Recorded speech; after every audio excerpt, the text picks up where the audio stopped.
আসসালামু আলাইকুম দেশবাসী। সৌদি আরব থেকে বলছিলাম। বর্তমান তত্ত্বাবধায়ক সরকার আছে ডক্টর ইউনূস, প্রধান উপদেষ্টা। আর সে যেভাবে দেশ চালাইতেছে আলহামদুলিল্লাহ ভালোই। আবার মানে 10 জনের কাছে ভালো, 10 জনের কাছে খারাপ। বিএনপি ক্ষমতায় আসে নাই, এরা যেভাবে চাঁদাবাজি করতেছে জানি না বিএনপি কোনোদিন ক্ষমতায় আসতে পারবো কিনা। যারা বড় বড় নেতা তারা তো কিছু জানেই না, মানে যারা এই চুনাবুড়ি তারা করতেছে চাঁদাবাজি। এই কারণে বিএনপির বদনাম হইতেছে। তাই বিএনপির যারা বড় বড় নেতা আছেন এই চুনাবুড়ি বাদ দিয়ে নিজেরা রাজনীতি করেন। এই চুনাবুড়ি এর দলে থেকে না বহিষ্কার করে।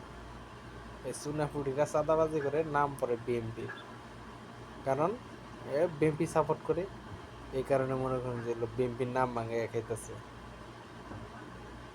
তো সবাই ভালো থাকবেন। জানি না কার কপালে কি আছে। তো বাংলাদেশের সরকার মনে হয় জামায়াত পার্টি যাবে যদি সুস্থভাবে নির্বাচন হয়।